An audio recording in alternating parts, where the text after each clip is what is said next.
All right, welcome back to Fox News at 4. If you have an incoming high school senior and you're concerned about paying for college, pay attention. There's a summit next week in Mobile that can help you secure more money for school.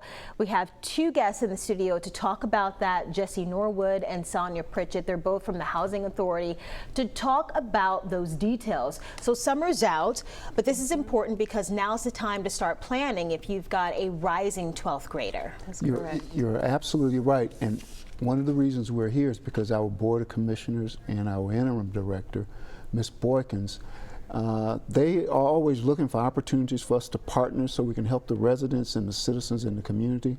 And the Department of Education reached out to us and created a partnership in that we could start to get some of the insight on the paperwork, the other grant opportunities that's available that goes along with the FAFSA.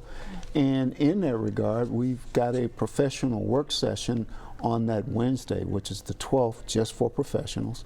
And then we have the student night, which is very exciting. And Sonia, would you tell her about it? Well, first, please? let's back up, because Sure, that was a lot sure. to take in. Okay. So this is a joint effort, right, between Yes, two entities. that's and correct. FAFSA, what does that stand for? Free application for federal student aid. Okay, and so this is an opportunity for parents and maybe students too to learn about what's available for them in terms of financial assistance. That's correct. And what Mr. Norwood was alluding to is we want to make sure we separate the two events. On Wednesday, June 12th, is for professional organizations, only professionals who are engaged with working and helping access students to access college applications, FAFSA, etc. Now, on Thursday, on the 13th, it would be at Mattie T. Blount High School, where students and their parents are invited to come out and learn all of the new information updates that are happening with the U.S. Department of Education and their FSA office, which includes trying to get scholarships,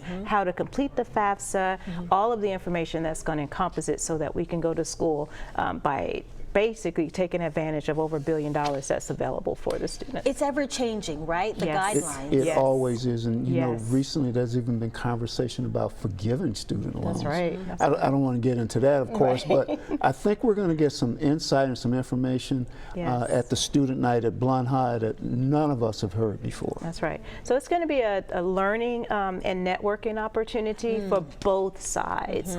And to Jesse's point, it's going to be very informative. And so we're hoping that the parents come out, bring their children out, because it's going to be a lot of information, but we want to make sure that they can understand the information and what requirements are needed, because as of October 1st, 2019 is when we want to begin to start completing the FAFSA. And Sonia's always fast to say it's free. Yes. It's Yes, free. Well, It's that's free. important. Right, right. Yes. That's the whole benefit Yes, of this is ma'am. to get money. And these are grants. Are we talking about loans or grants? A combination. Am I right, Sonia? Correct, that's Yeah. correct. And what we do is basically once they complete the free application for federal student aid, at the end of that application they'll get a page that says EFC, which stands for Expected Family Contribution. Hopefully it says 0, but it can be a lower amount what your family can expect to pay over the 4-year period. Each year you must complete a FAFSA. And so once the information goes to the school side, which is a SAR, Student Aid Report, then the school will assess what your financials are and what your needs are.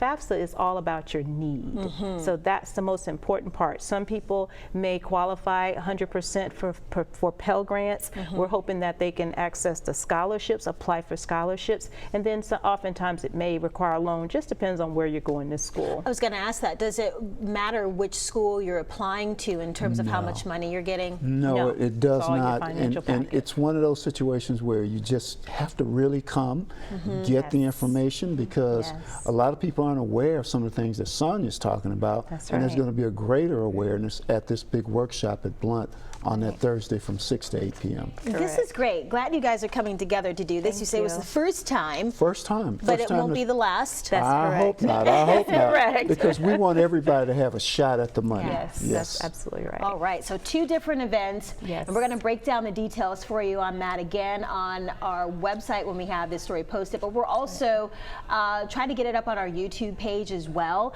That way you can watch it and share it with someone you know. Look for it shortly. We'll have the details for you.